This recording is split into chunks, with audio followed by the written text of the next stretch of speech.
You're listening to For the Republic, a love letter to Star Wars animation.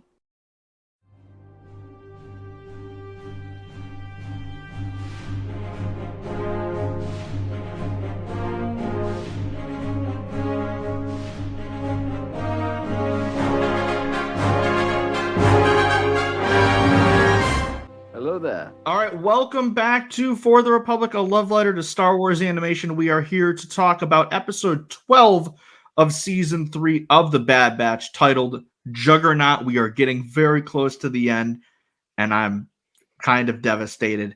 Connor could not be here today. Scheduling conflicts are a real pain, but we've got the next best thing because Savi is back once again. Yay! Yeah, because we had you on for the premiere. Yes. What have been your thoughts on how the rest of the season has played out? I know we briefly talked about this episode before we started recording, but give me just your brief overall thoughts on how the rest of the season's played out so far. I've really enjoyed it. I used to not stay up for Bad Batch episodes. I would just watch them the next day, but now I am counting down the minutes until midnights. That's when it comes out for me. There have been some episodes where I haven't been able to watch, I've had something to do, but I've really thoroughly enjoyed this season. The animation, I feel like, has been next level. Crosshair's character development has been amazing. Yeah, I had the same reaction. I love Omega, Wrecker, Hunter. It's just so, I don't know. It just feels like a good way to end their story. Season 3 has been a great finalization to what they're going through. Obviously, we haven't gone forward in the rest of the story, but I'm excited to see where they're going to wrap things up in the next 4 episodes or 3. This was 3. 4, and then we got 3 left. Yeah, I'm in the same way. I've loved this season. I've really liked the way that they've been going. I was a little bit worried last week. It's well, how much are we going to be able to finish off that we think that we've thought is going to happen this season? And now that we've added a whole nother wrinkle to that this episode with another character that we both thought was just done returning in this episode. It's where are they going to go from there? But I've liked to an extent every episode this season. Most of them I have loved. So I'm just really looking forward to how it's going. And of course, we'll talk about Juggernaut this week because we got more Omega development. We got the return of an ex-Imperial that we knew very well in the first 2 seasons. But we weren't a fan of him. But we got to see him again in his new glorious bearded form. And this was another just great Crosshair episode, in my opinion. I thought he took front and center again, like he has for a lot of this season, and I'm always game for that. So we have a couple fun things we like to do on this show, one of which is our Jedi Archives segment, which we will get to in a little bit. But recent developments is this is the first episode since last time we started off the GLUP Madness tournament, which we have been putting together behind the scenes for weeks at this point. And the brackets finally went live yesterday. So we're going to just give our thoughts on how it's going so far, who we think is going to win, and I guess who we voted for, and just what we think here. So again, brief look at the bracket real quick. We can go over it more in depth, but there is so many, 32 different people, 32 different GLUP shittos, all submitted by different members of the community on Twitter and Instagram and TikTok. A lot of great fun background characters in here, and that's the beauty. That's one of the beauties of being a Star Wars fan, is everyone just has their few favorite certain characters that are just barely a factor, but we're that's my guy.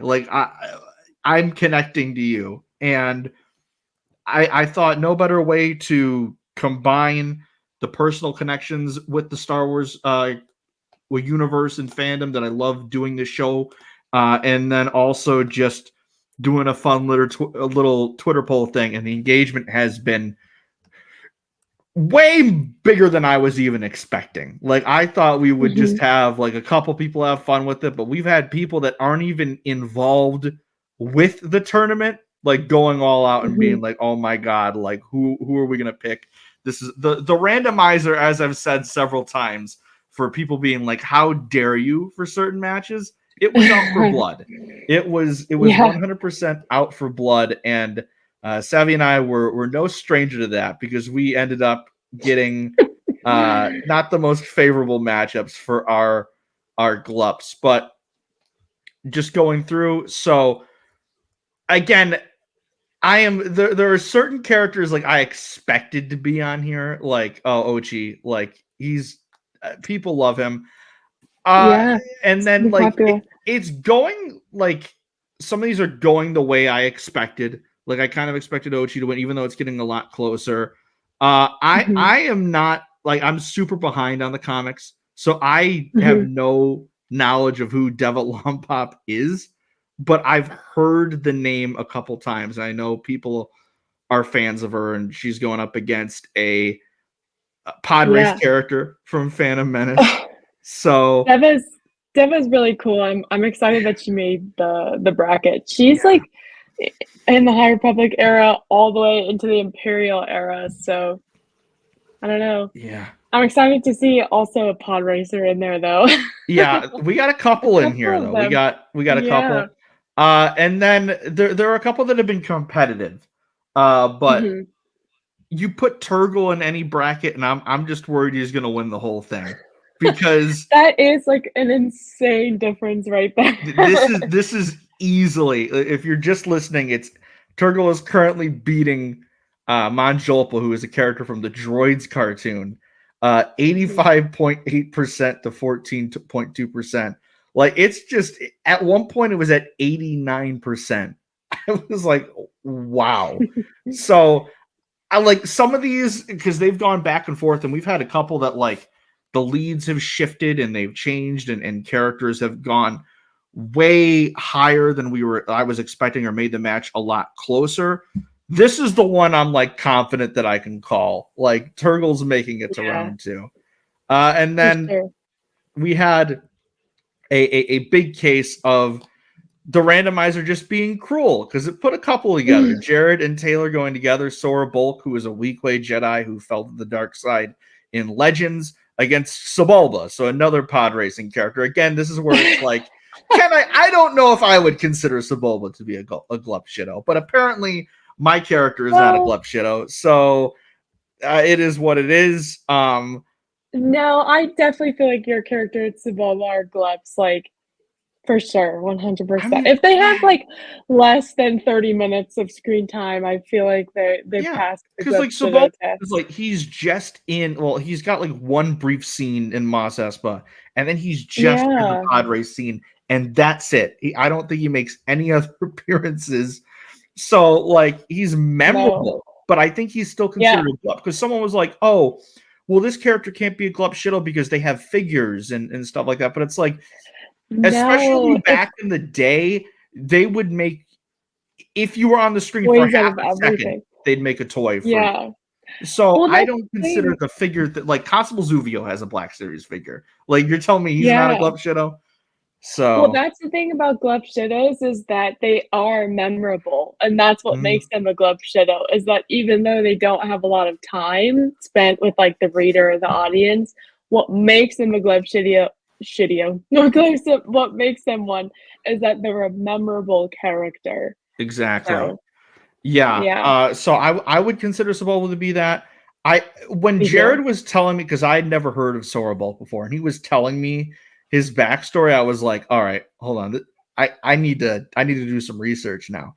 But you know, Sebulba's just powerful, and I love that these two are like, they're really taking advantage of what I love about this tournament so far, and just getting behind him and just doing all the trash talking, which is great. We're gonna skip the next matchup because that's not important. No, it is important. We have to talk about it. So Paige Tico versus Vetch. right? Yeah, so when I checked this morning, because I texted Mo, when I checked this morning, I was at like 63 to 30 or like 65 to 35% page. And then the propaganda machine kicked in and Vetch cut it to 45, like 55, 45. And now it's currently 54.9 to 45.1 in favor of Vetch. So I'm just saying, you're hating on a resistance hero. But again, it's like I people have pushed back on me. It's like, how can Paige Tico be a Glup Shido? To me, my argument is she's in one scene. It's an important scene. It's a memorable scene, but she's in one scene. And like her role, like it's very like she's important to a character, but I would still consider her to be one because I guarantee you there are people that don't know her name. So like they're like, oh, she's the resistance bomber that blew up the Dreadnought. Like, but like every like Last Jedi, like except for Poe, it's like you're telling me Tali Lindra isn't a Glup Shido. You're telling me the one guy whose name I always forget, who I love. You're telling me he's not a Glup Shido. You're telling me, like, even on the First Order side, you're telling me Captain Kennedy isn't a Glup Shido.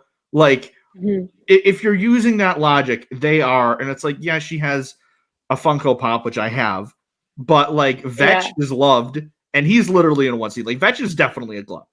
But, and again, like, this hurts. Like, I kind of, like, when I saw this, I was like, yeah, Vetch is winning. But then I was winning. So I was like, okay, well, now I'm getting competitive because Mo is beating me in Epic Confrontations. Mo is beating me every single time we do an Archives nomination. And I'm like, okay, I'm finally going to win something. There's a day left, but it's looking like the Andor propaganda machine is taking over. Never underestimate the power of an Andor Rogue One fan. Twitter. Yep. Yeah, exactly. Rogue One Twitter and Andor Twitter. We definitely rally up the masses. We're just like episode 12, 100%. Yeah. That's Rogue One Twitter. This hurts. Now, I'm glad I went with Paige because of my original nomination was Dorme, and I know if it was Dorme versus Vetch, I would have gotten destroyed. So yeah. I'm happy with how it turned out, but I'm like, I thought I had it, man. So maybe I still will. There's a day left in the polls at the time we're recording this. This is another one that was super duper in favor of Oberlin because it's Jacob Bausch versus Donovan. And it was super in favor of Oberlin. And then Don started cutting it close with Fordo. So I'm like, this is interesting. I see, I like the 03 Clone Wars, so but I did vote Oberlin when I did my voting, just because he's literally just like a blob Jedi. It's like, for those who haven't read the High Republic comics, he's literally just like a sentient blob. I don't even remember if he's like gas or if he's just like ooze, but he's. I think that his species name is like an Ugor or like an Ujor. I don't remember, but yeah, I remember him in the Rising Storm. Yeah, pretty well. He's an archivist. Like, yes, and he went against Lorna D, and I was like, okay, I feel like I have to vote for him. Yeah. And then let me see if I can pull Jacob's tweet up without it ruining where is it? This right here. Give Oberlin your energy. It's the funniest fucking thing. So I was like, you know what? Jacob needs to win just because of that. Then we have again another one we debated. Thank Kyrell versus Scuba Stev, Norhal versus Frankie Janish, and it's like, yeah, we were like, I'm like, go ahead, because we were both like, who is staying a Glup, and it's like, I guess in a way you could consider Thane to be a Glup, even though he is the main the co-main protagonist of Lost Stars. And I'm a little biased because Lost Stars is my favorite book of all time. But like, that's been their only appearance, as far as I'm aware, is that book. So and the book is almost a decade old at this point. So maybe, but it's like blurring the lines. Not as bad as one that we'll get into in the purple bracket. But like, well, I mean, not to interrupt, but if they're considering Thane Kyrell with his like appearance in Battlefront, because he has voice lines, then I feel like that's a good argument to debate that he is a Glup. But if you're talking like specifically just Lost Stars, then I don't think he's a GLUP. See, but I didn't even know he was in Battlefront. So you just taught me yeah, something. Is Sienna he in has it voice too, or is lines. it just Thane? I think it's just Thane, but I could be wrong. But he was obviously like spoilers, but at the end of Lost Yeah, Stars, it ends on the Battle of Jakku, and Jakku. Yeah. Thane was present for that. But I do know that Sienna's ship is present, obviously, because Mm-hmm. The Force Awakens. But yeah, no, Thane has voice lines in it. It's very cool. Sweet. I think they should have thrown them in Hmm. squadrons. I mean, I don't Yeah, remember that game, but like I think they I should have do. thrown it in there. I never actually got around to playing it because I'm bad at flight simulation games. This is one though where it's been the lead is switched today because Thane was in the lead and then Scuba Stev took over. But it's gone back and forth. Like Scuba was winning and then Thane was winning, and now it's like now we're at 53-46. So because I'm slacking with Survivor, just tell us a little about Scuba Stev and why he's taking the world by storm. Okay, well, not to put two bad bitches against each other, but if it was Scuba and Turgle, and if I had to choose like a glove just specifically from that, Scuba would always win against Turgle for me. Well, okay, so Scuba is like this little, probably yay big creature that you can encounter multiple times on multiple different planets as Cal, and he tells you a story about his like time in the galaxy. So every time you visit him, he progresses in the story, but he has this like thick, thick, thick Scottish accent. Oh So no. he's almost like unintelligent, like you almost can't understand him because it's so thick, but I adore him and his story, and I feel like he's probably exaggerating it, but he actually also helps you collect fish for the tank in Pyloon Saloon. So like all of the fish that Scuba fishes for goes in the tank. So you can like 100% the fish and the collect. It's kind of like Animal Crossing. But he's so I need to good. play Jedi Survivor tonight. It's You have to. because we had the Scuba's my favorite. conversation last time you were on, and I have not picked it up since then. So I really need to get back on it. But there's 3 Yeah. Survivor GLUPs in this tournament, so a lot of Survivor love. And then the last one in the blue bracket is Volvith Mon, who is the Wolf Jedi from 03 Clone Wars, and Pow, which is another example of Rogue One Twitter and or Twitter just Our dominated. impact. Yep. By the way, congratulations, Caleb, on the wedding. So happy for you two. And that's just, I guess, a little wedding gift is the fact that Pow is probably going to win this bracket. We move on to the purple bracket, and we have Zabaka, who is the Toydarian toy maker from Galaxy's Edge, who has this is the battle of no official artwork. When I was making the graphics, it's like all Wikipedia had was like a literal picture from Galaxy's Edge of like her behind the wall. And Kevin Tarr is no official artwork, which is crazy because they just did the Art of High Republic book and he's in like 4 or 5 books and no artwork, which I find weird. But I like Kevin Tarr a lot, and I haven't been to Galaxy's Edge, so he was my vote. So that was my logic. Is Kevin an Ithorian or Ithorian? I don't know how to pronounce it. Is that his? Is he? I thought he was just a human. Oh, maybe I'm wrong. We're gonna confront Wikipedia here for a second. He's a human. He's human. So maybe we're thinking I don't know of another where character. I got that information from. I might be thinking of the Baron because I'm finally on phase 3. So he might be on my mind. So yeah, he might be on my mind. All right. Anyways, this is the one that I've been hitting at. That the battle of this is the Way Seekers, Terra Sinube, Baze Melba, Scotty Holiday versus Austin. So this was literally 50-50 when I got out of work, and I was like, oh my god, who's gonna freaking win this one? And because like if I'm picking which character I enjoy more, I'm gonna say Baze Malbus, even though I like Terra Sinube a lot. I'm gonna say Baze because I love Chirrut and Baze, and they have such a great arc in Rogue One. But that's the thing, they have such a great arc in Rogue One because he's a main character in that movie. Baze Malbus is not a GLUP. No, I have to Austin, you disagree. cheated. Yeah.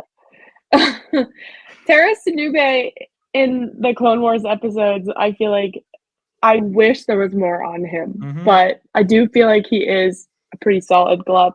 And He he's in died. Kenobi. Yep. Yeah.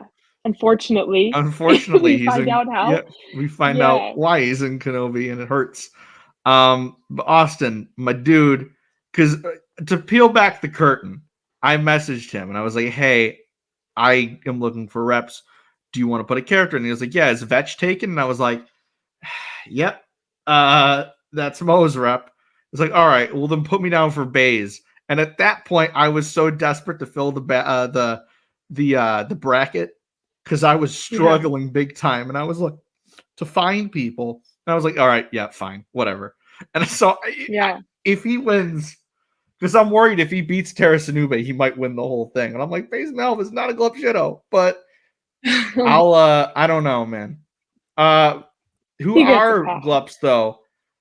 We have, again, this is another one of a character I'd never heard of before this tournament. This is Dams Denna, who is a an animal trainer. He's an EOP trainer in the pod race scene on Tatooine, versus Peppy Bo, who is iconic from the Blue Shadow Virus episode of the Clone Wars. Female Gungan Peppy Bo with the accent, so and she beats Jar Jar's ass. She's great. So yeah, Buck, of course you're winning this one. That was. Oh no! This is live reaction to me seeing that Antok Merrick has been overtaken, because it was Merrick the whole time, and then I checked and it was 50-50 Merrick and Gonki, and now Gonki has the slight lead. Linz, no, we can't have both members of Stardust Records out in round one. We're losing. I know. There's a chance that combined our podcasts have 0 reps left going into round 2. 100%. Yeah, I have no hope for my choice. That's why I was like, Paige has to win, because I'm worried Don's gonna lose and Connor is losing bad right now. So it's like, all right, at least give Linz the win. That damn Gonk droid, man. I know. Well, that's the thing about Gonki is if it's just a Gonk droid, then it's not a GLUP. But since it's Gonki, I guess they are a GLUP. But I would call Gonki a GLUP. For sure. If this reminds me a lot of the Castle Run Relay or the GLUP Shido account war, where it was Antok and then I think a bounty hunter's character or something. But they made stickers out of that war where it was I voted for Antok, and they'll know what I'm talking about. But Antok I have the Antok sticker. Seems to it's very passionate. Just look at the difference in votes for this poll. I mean, obviously Linz promoted it, but this poll alone compared to some of the other ones in this bracket, it's people are getting out there to support their boy Merrick, and now he's losing to a Gonk droid. So we can't. This is the one where I'm like, Rogue One Twitter, we're rising up. We're letting our boy win. But this is another one I think it's going to change a bunch, just like Terra and Baze. It's it could go either way. For sure.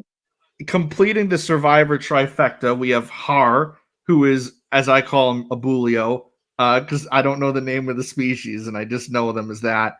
And Marfalump, who is the Phantom Menace Pepsi mascot from the original Phantom Menace promotions.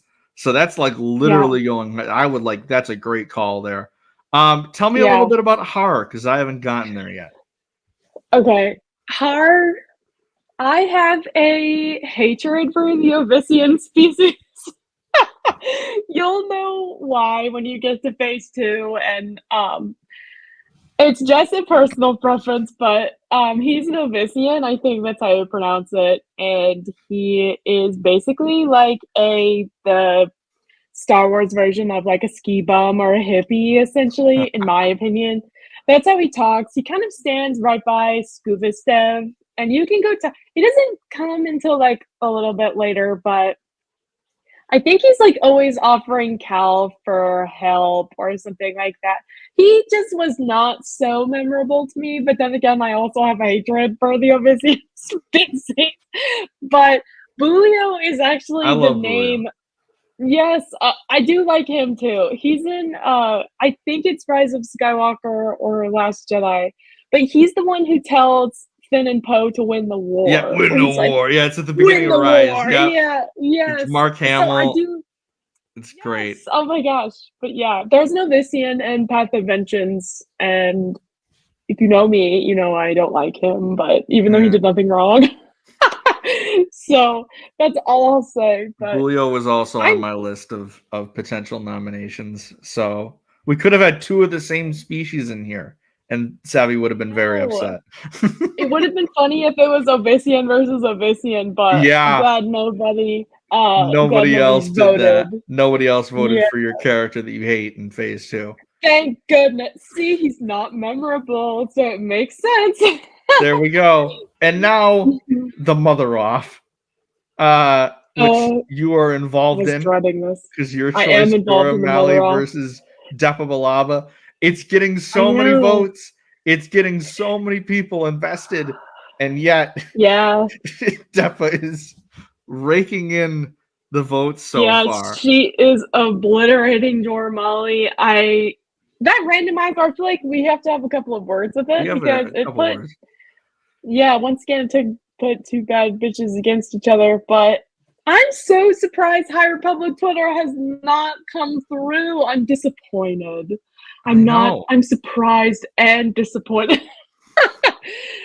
So Jorah was so memorable to me, as you know. I love Jorah. And I feel like the first ever nomination or winner of the Jedi Archives.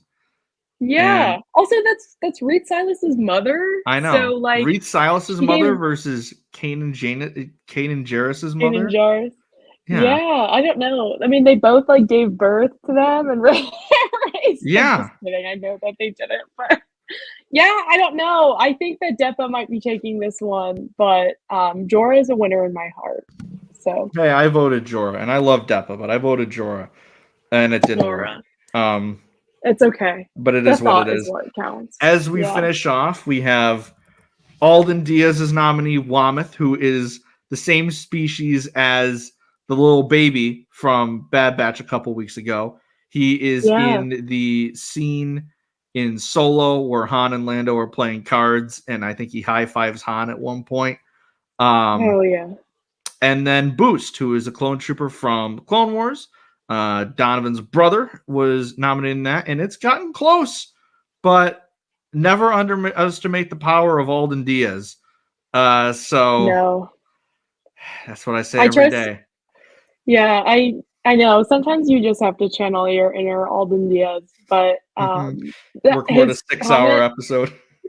Yeah, his comment on this made me die with laughter with the like he put Wemeth in before like the stocks went up. He did. He gave me this nomination weeks ago, and the stocks are going up. He's taken advantage of recent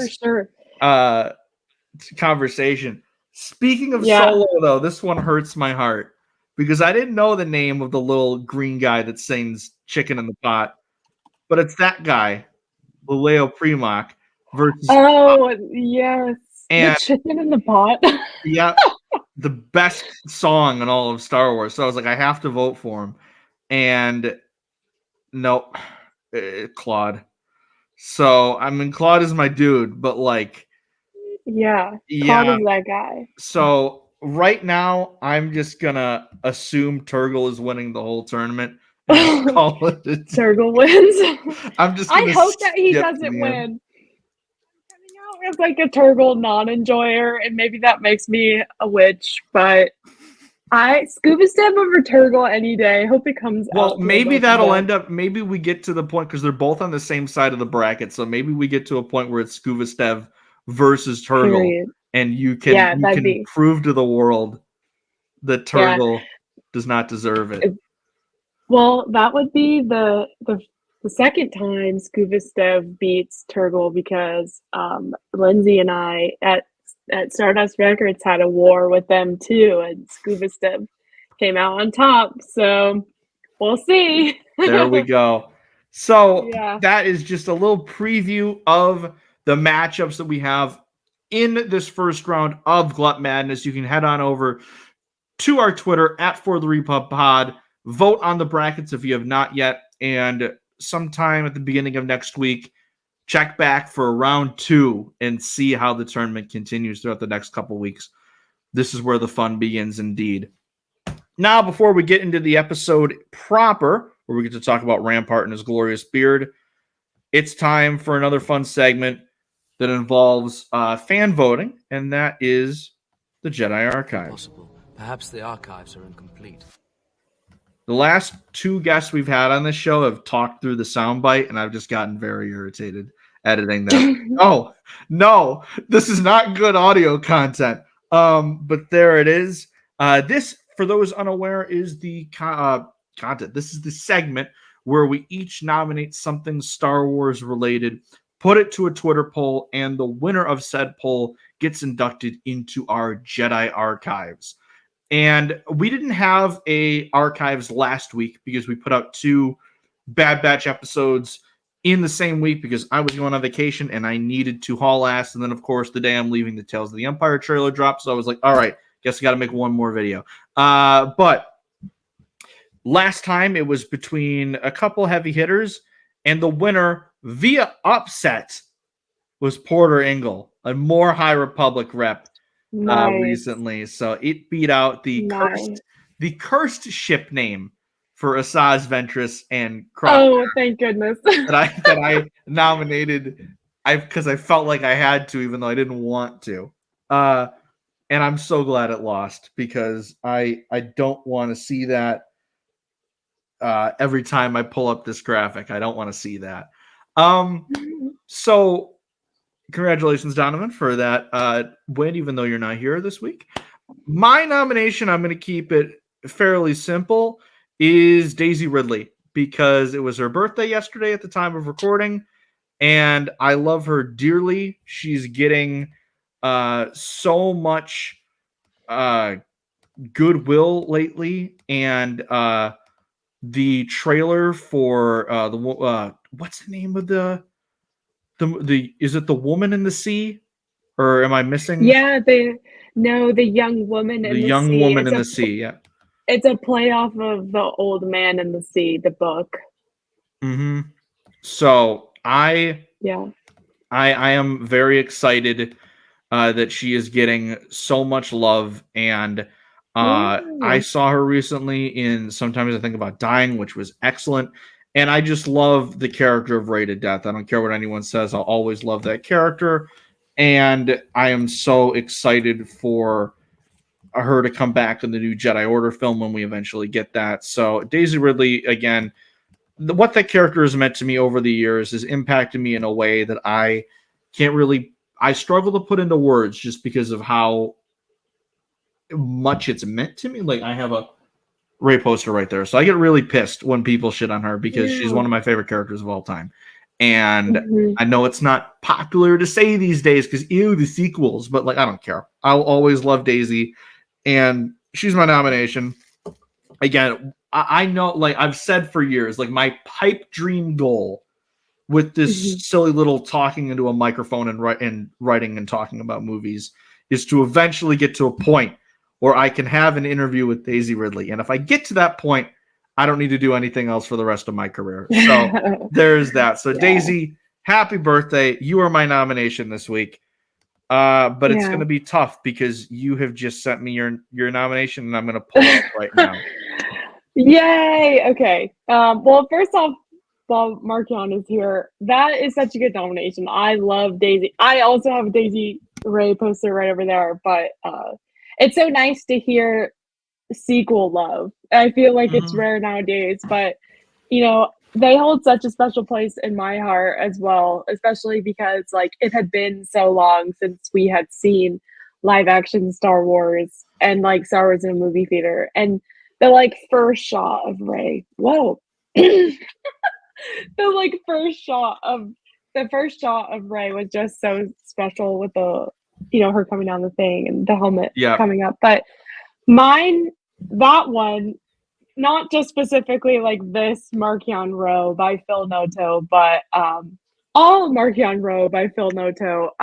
Though this one specifically, yes, I'll change my mind, but it's a part of Eye of the Storm, which is, I think, only 2 or 3 issues, but it's the last part of Phase 1. And I won't spoil anything because I don't know if you're done, but I am obsessed with the Evereni, which is his species, and I want to know so much more about them, especially after reading this comic run. It's really short.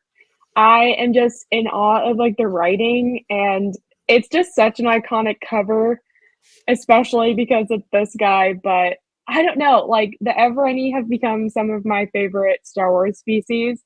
Their history is so interesting, and in Tales of Light and Life, you get like a hint of their culture essentially through Marta's story. But yeah, they've become like something that I hope is like looked more into, but I have become just so obsessed with their backstory, and I want to know more about Everon, and I hope that Marchion is like explored a little bit more. I know that Yana and Marta obviously like share the last name as him, so they're obviously his ancestors, but who's in between, and how did Asgar and Marchion like get to where they are? How was the Gaze Electric passed on? So yeah, but Phil Noto, I feel like, does a really good job capturing his expression. I have that comic framed right it above is my such desk. a nice cover. I'm honestly shocked I that you haven't nominated Yana Rowe yet, because like she's like your new obsession right now. Yeah, well, I feel like all the rows are. I mean, like, people close to me know that I have been so emotional over the rows more recently because I finished phase 2, but there was something about Marta's story, and I won't say anything else, but in Tales of Light and Life that just like made my love for the Rose so much deeper. And I've obviously never read the High Republic before, and nobody had ever told me like the extent of how beautiful, though I did know because of Star Wars Celebration in London and the fan reaction to the High Republic, but there is a difference of kind of knowing versus like knowing. So I don't know, the Rose just have a special place in my heart, but also Marta is actually my mom's name, so maybe There there's we like go. a love for it, but because of that. But I don't know, I just feel Savvy Everini confirmed. I know Question mark. my mom is Marta Rowe, but no, it's so cool. I'm obsessed. I can't wait till more people get into phase 2. But so many people have been messaging me asking for reading lists, and I've been sending them on. So I'm like, I feel like I'm starting an army. So I'm excited. But There yeah, we go. Noto, Marchion Rowe. So that good. is our nomination. Cover. Those are our nominations this week: Phil Noto, Marchion Rowe cover, and Daisy Ridley. So it's literally a battle of THR Twitter versus me. So yeah, so versus you. that is our nomination. We will have the poll up shortly after this episode goes up, and you can vote for what our next nomination is. But now let's get into the episode proper. So now let's get into Juggernaut. So as we've been hinting throughout this, the early portions of the episode, we got the return of Admiral Rampart in this episode. Beautiful looking beard, scruffy looking hair now. Yeah. And it's like, again, as we discussed earlier on, we both kind of thought that once Palpatine kind of pushed him to the side, we would just never see him again. And Hemlock's really just been like the main villain since then. So now it's interesting to have him back. I'm shocked we're getting him back so late into the series. Because like we said, this was the 4th from last episode of the show.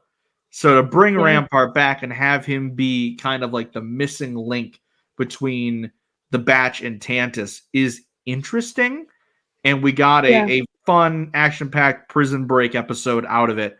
However, I think we're both kind of the opinion of like this one was just kind of there as an episode, sadly.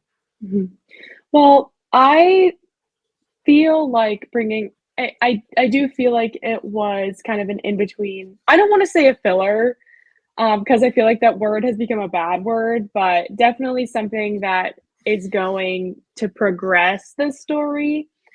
But yeah, no, I don't think we can call it filler, because just to interrupt, like we got Rampart back, we got more details on Omega's importance to Tantiss, and like Fee showed back up. We got more Crosshair development, so I wouldn't call it filler. Mm-hmm. I would just say it was just kind of like there, and it was short too. It was only like 20 minutes without credits, which is like we got 4 episodes left. Like give us some meatier episodes. Well, I feel like bringing Rampart back and kind of showing him in the, physicality that he was in proves that and reiterates, because we've been getting this throughout the whole season, that the Empire treats its people as expendable. And Crosshair is like a big example of that, essentially, like that it is said.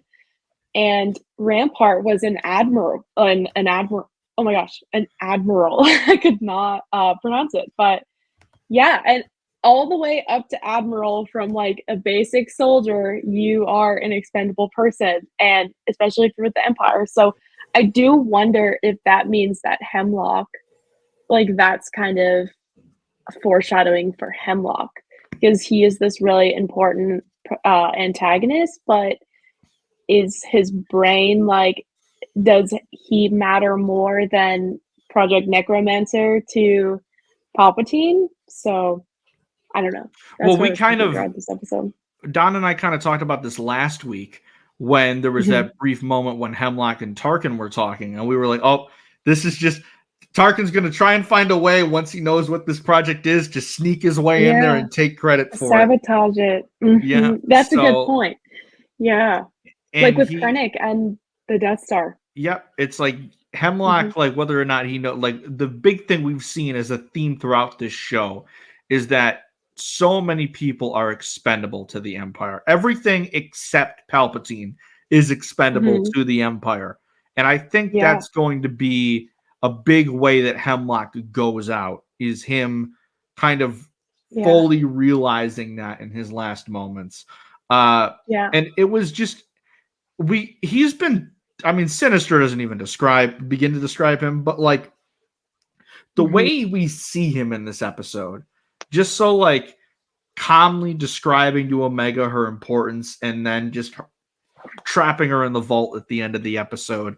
It's like this guy is, and again, it's just like we still don't know. It's like, oh yeah, your M count matched perfectly with our subjects or our clone subjects. I'm like, just say what they are. Like we all like rip the band off, show us the clone body or something.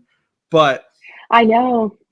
He that's the thing, is that he doesn't see Omega as a child, and he just sees her blood, essentially, like, and how it's a means to his success. And like the last episode, I won't spend too much time talking about it, but like him correcting Emery and saying subjects and their titles rather than their actual it's like names. They're not, it's like they're just specimens, nothing more.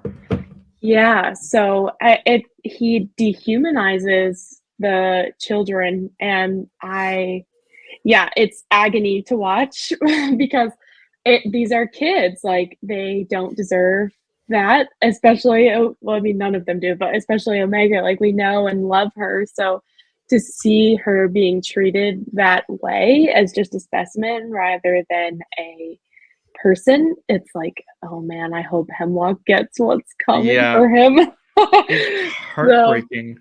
But what this also adds more layers to Omega's story, because her goal with going back or volunteering herself to go back to Tantiss was to help free her clone brothers and sisters with Emery.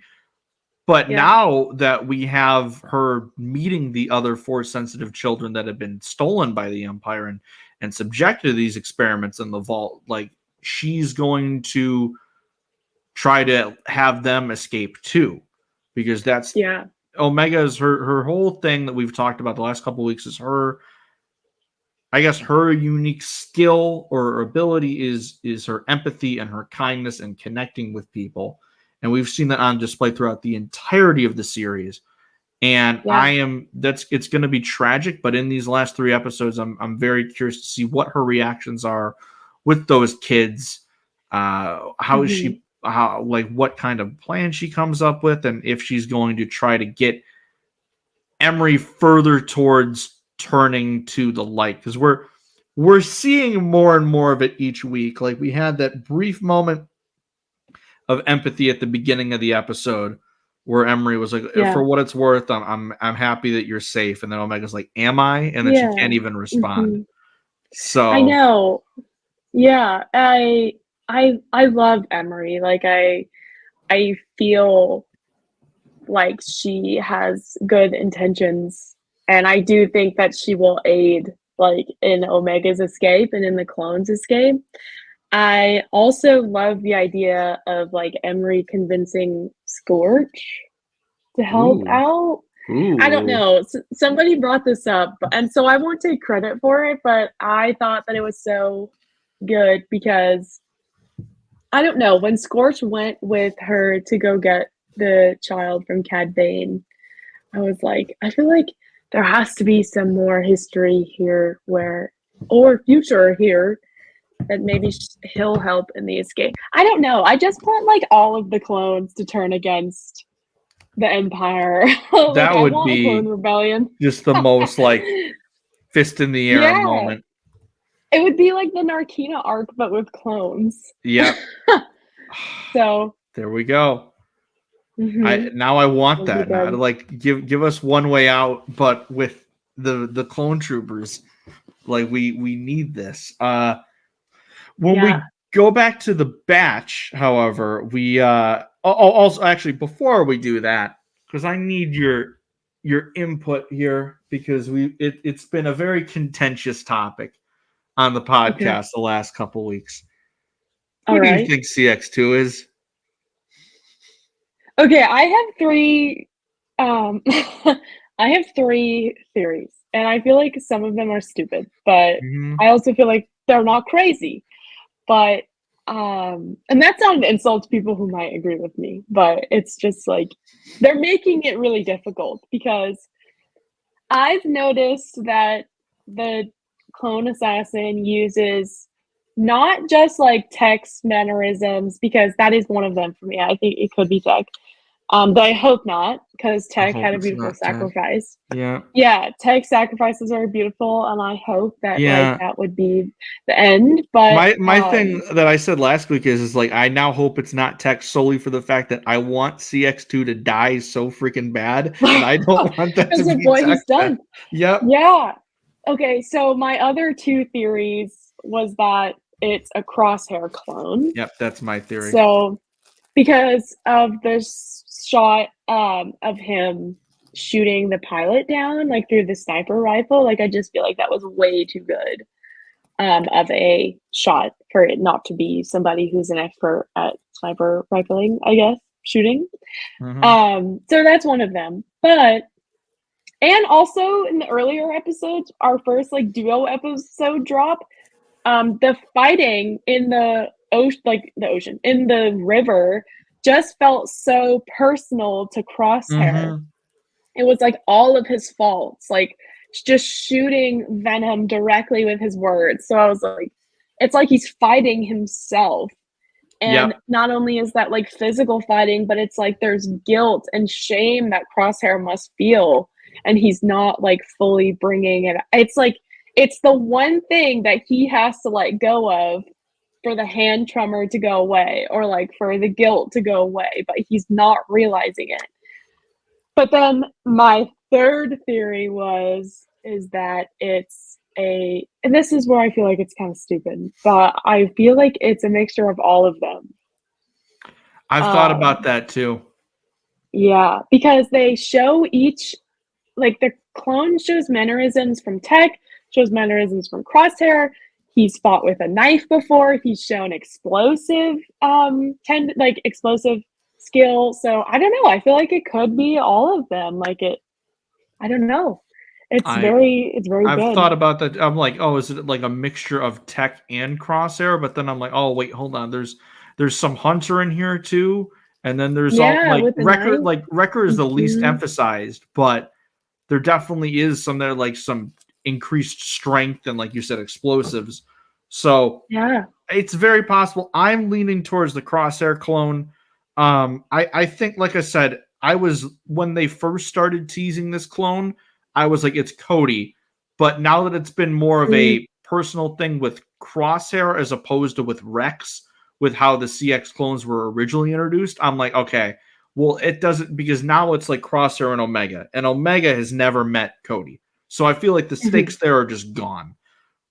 The Crosshair clone I think works, and it's like Tech, it works, but I don't want them to erase another death, and I just don't I don't want them to have it be Tech only for Tech to die again, and that's like I don't think CX2 is getting redeemed. I think because I think they're building up again either. I think they're building up to just such a euphoric moment of Crosshair taking out him in the final episode, CX2. So Yeah. it's like that's going to be tragic then if it's Tech. So I don't want that. I want it to be like just jumping out of my seat kind of moment there. So that's my thoughts. Getting back to the batch though, you brought up the hand tremors, which are very prevalent in the first scene that we see with them, where we kind of see them interact and like I was really hoping that the first scene we'd see with them would be Hunter and Wrecker's reactions to finding out Omega is gone. Because when last episode ended, they both didn't know. Wrecker was still unconscious. Hunter was still in the water. But like when we catch back and Wrecker's, I can't believe you let her escape to or go back to Tantiss.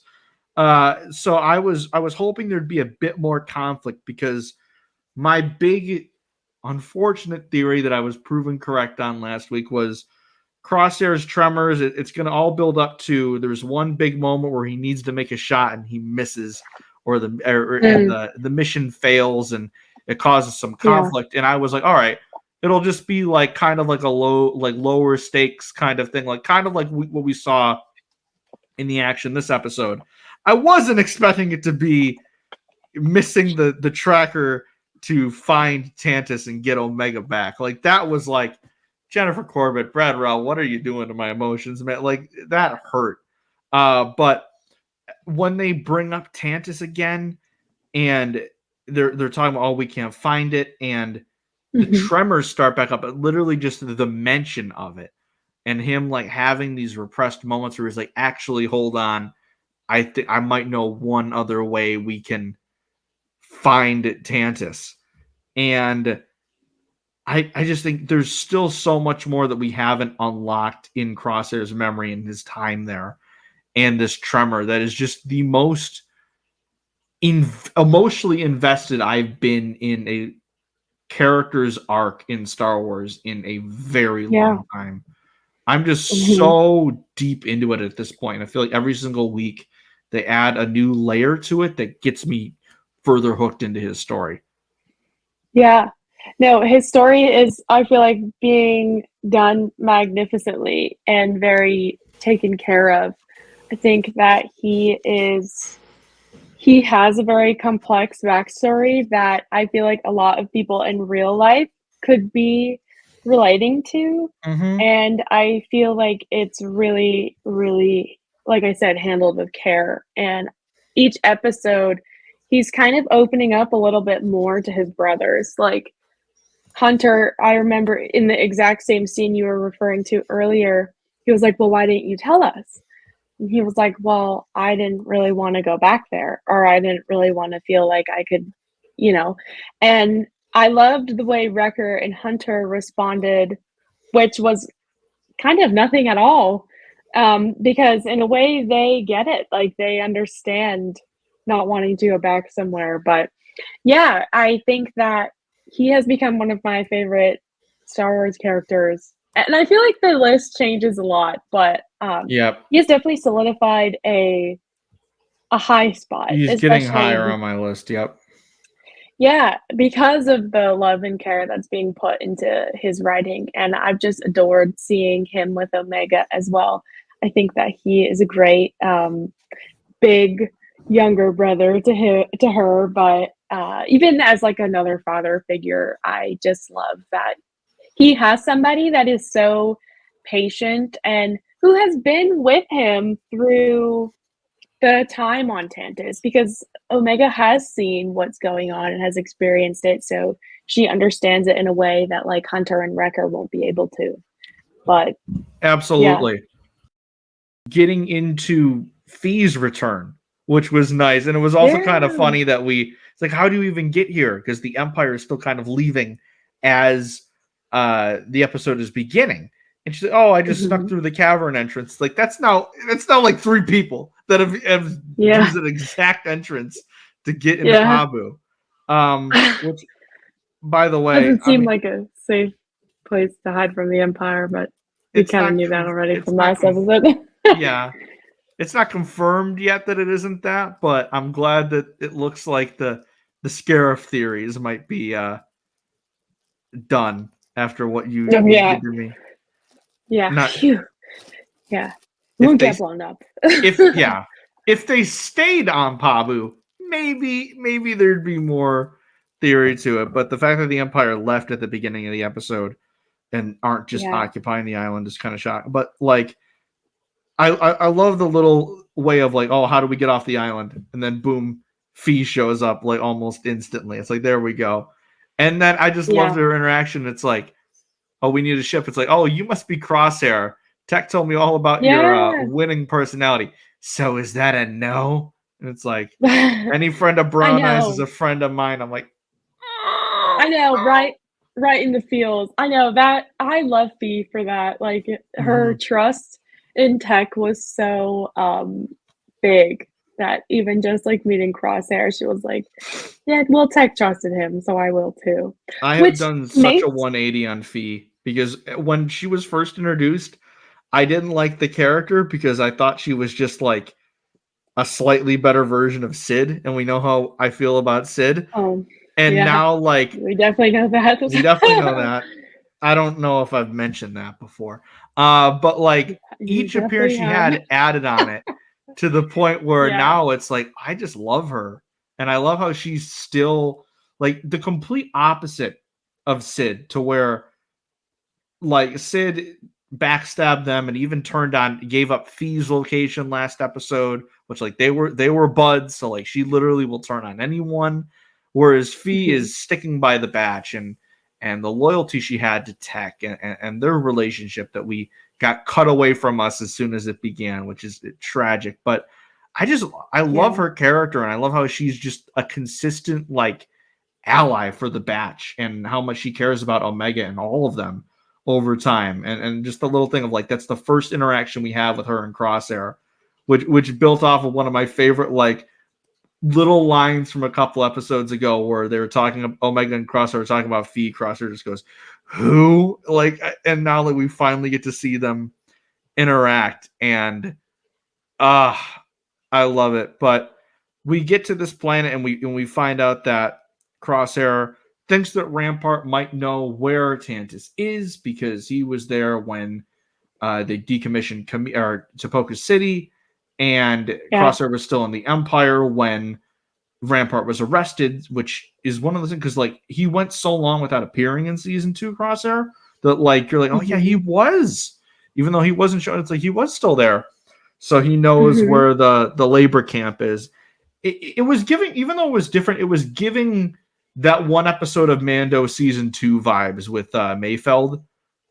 Like obviously like different tone of episode, but just like in terms of like visuals of the planet and of the labor camp, like it was giving those vibes to me.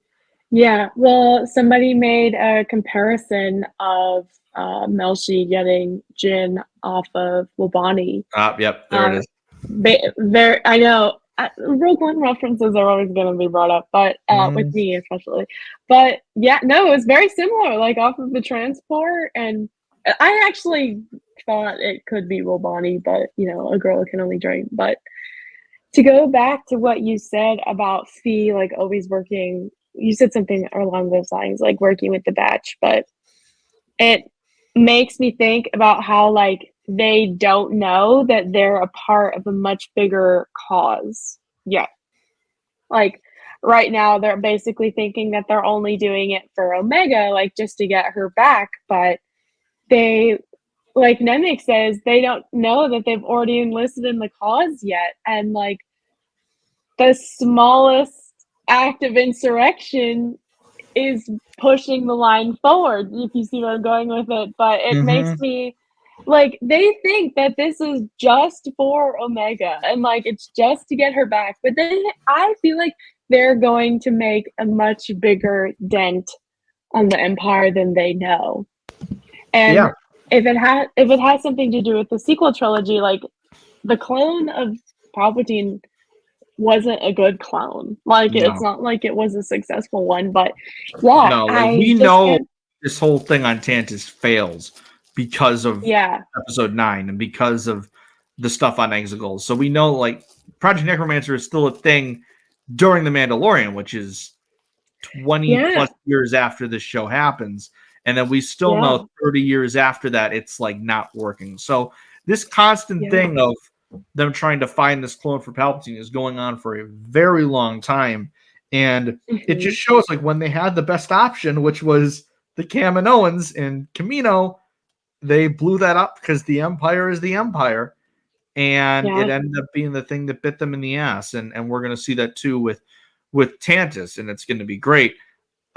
Getting to see Rampart like in this environment, and see him work off that Juggernaut, which again we had a moment over a year ago, probably a year and a half ago at this point. We had Jared on to talk about the Trespass episode of Clone Wars, and he coined the term Anakin Skywalker accidental space racist. Which is every time like a alien species shows up in the Clone Wars, he's like, "What are those things?" And then like 5 minutes later, he's like, "Their bestie."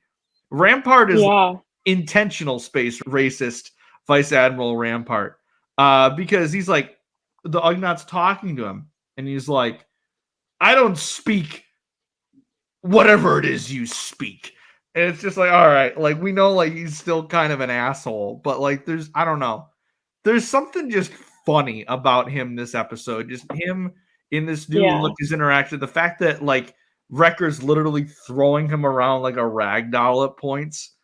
Yeah. Well, it almost kind of feels like I got these vibes that Rampart has checked out. Like he's like, well, they didn't want me anymore. So I don't know why I'm gonna help you if you don't help me. So I don't know. He definitely has this like, it's crazy how the Empire can remove somebody from the Empire, but like the stuck-up snobbiness of the Empire doesn't leave him. I know. But he's the thing is that he doesn't have any power anymore.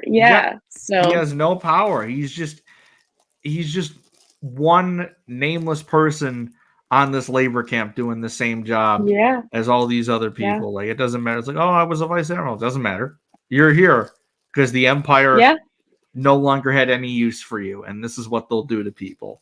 But it was cool to see all the action with the turbo tank and that was cool. Getting to see them just like blow shit up and mess up some TK troopers.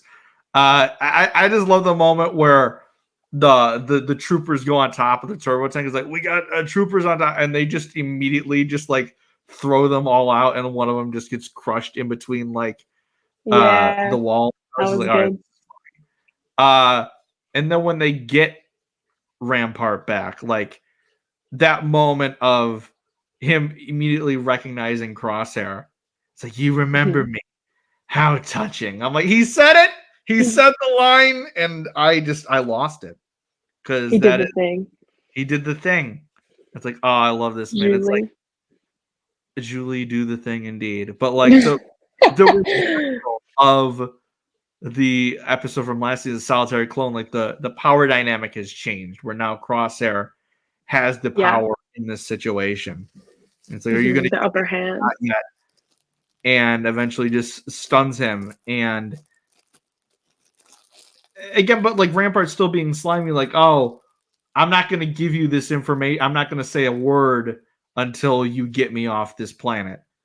And it's just, even then, he's in no position to bargain, but he's like, but the Bachelor, like, well, we kind of have to oblige because that's how much Tantiss means to them, is that they're going to do anything, including helping save the man that was their like public enemy number one for the first half of the show, just to possibly find where Omega is. And even at the end of the episode, as we know, it's not fully certain because the Empire keeps it so hidden on purpose.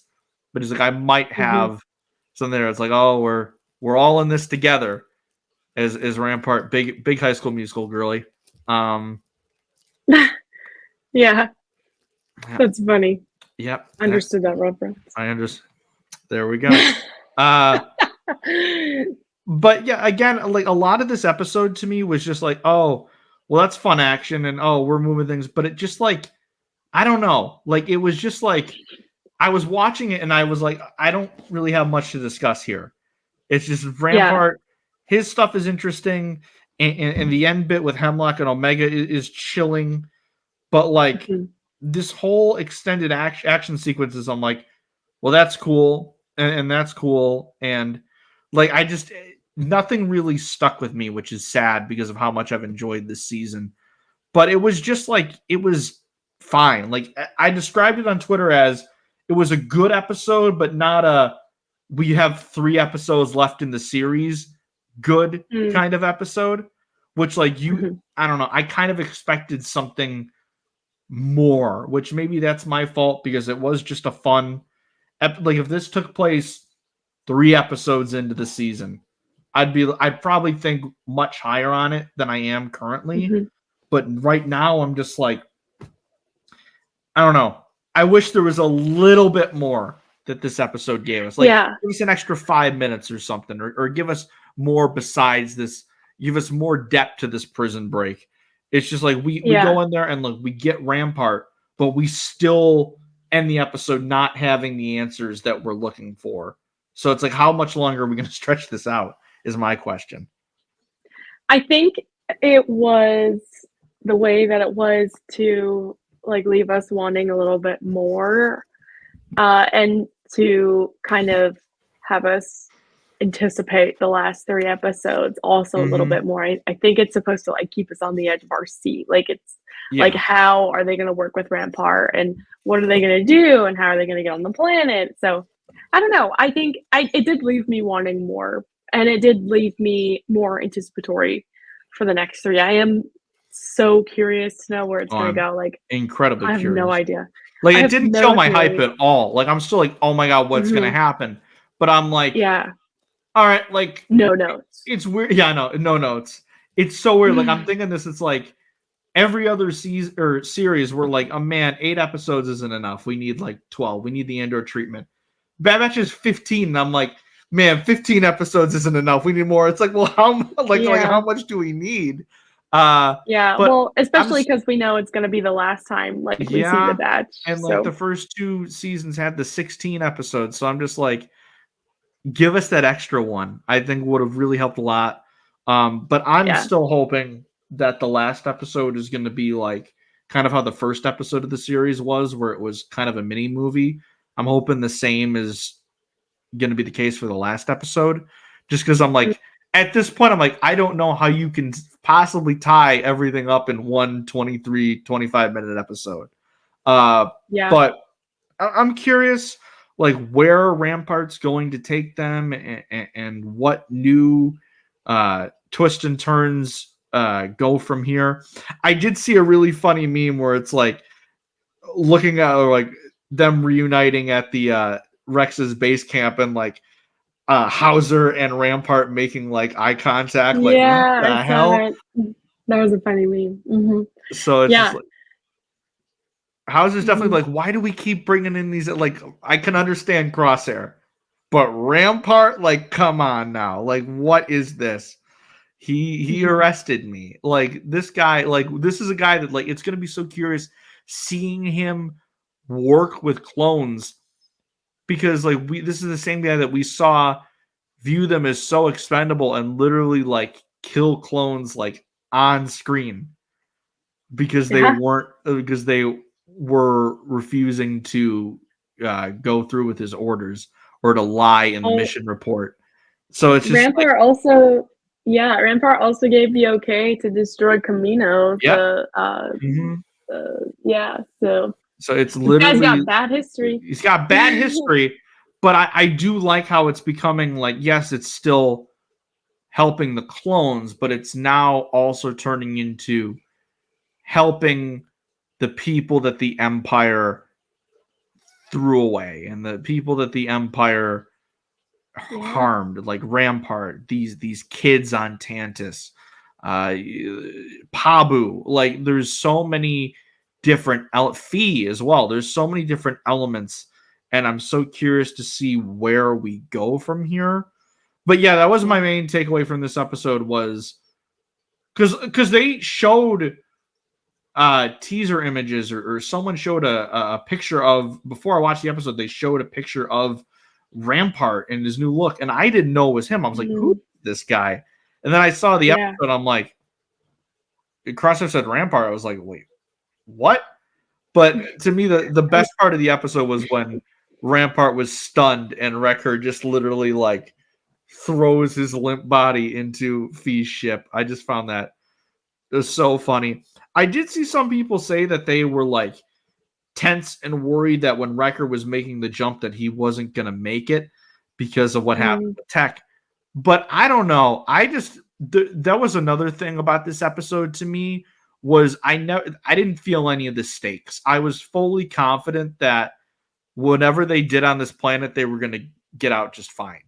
And that's what ended up happening. So a lot of this episode's big emotional points are on Omega's perspective, where she's now stuck in the vault, and Emery is slowly waking up, but she's not fully there yet. And Hemlock is literally like the most like creepy, evil man ever.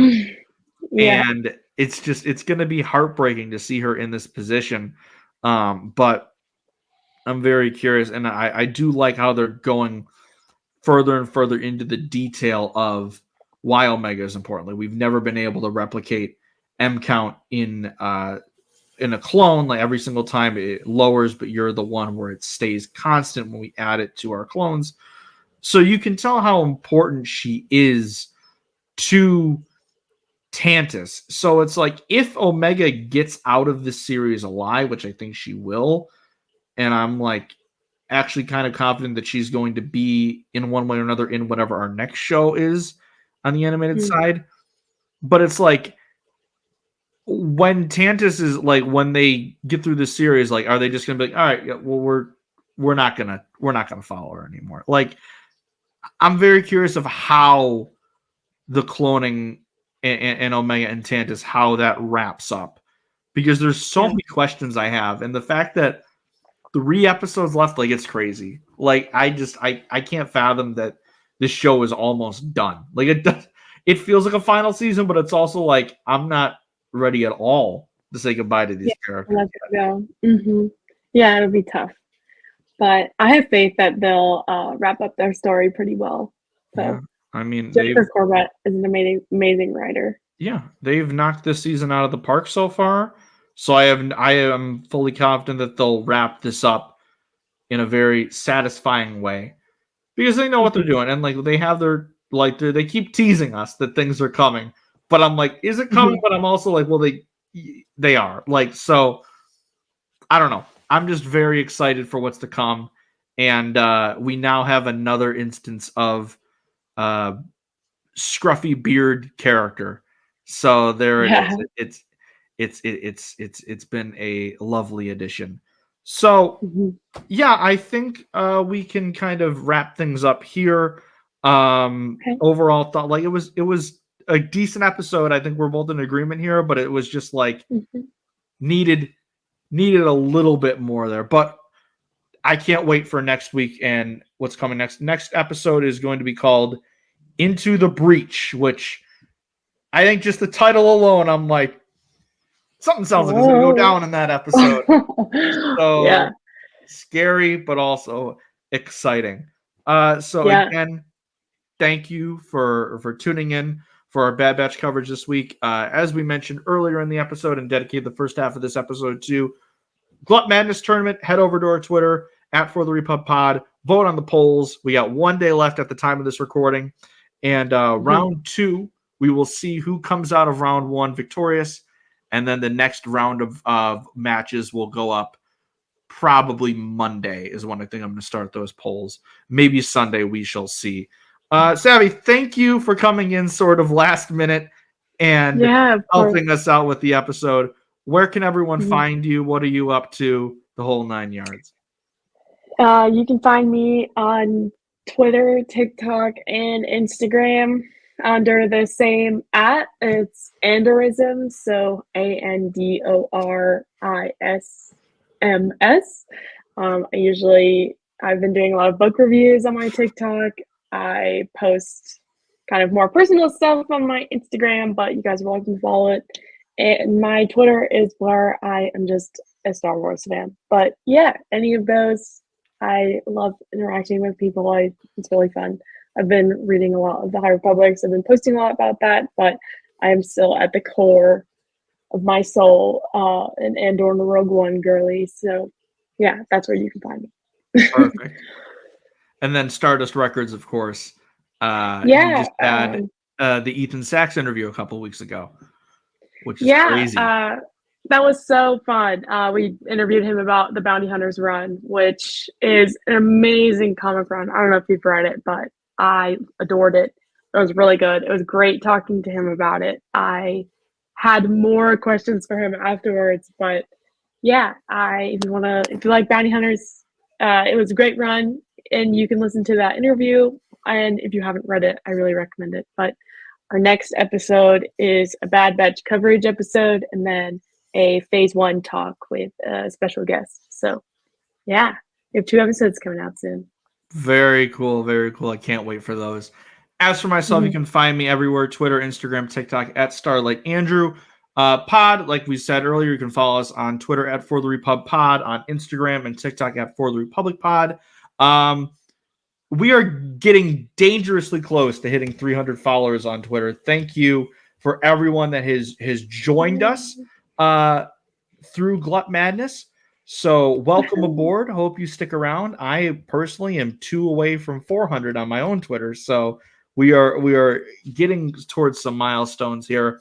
And thank you again. I just want to say, I'm sure I'll talk about it plenty once we wrap up the tournament. But again, I am so thrilled with how this has turned out. It's really made me feel great because I was so nervous with how this was going to turn out. I was worried it was going to fall right on its face and no one would care.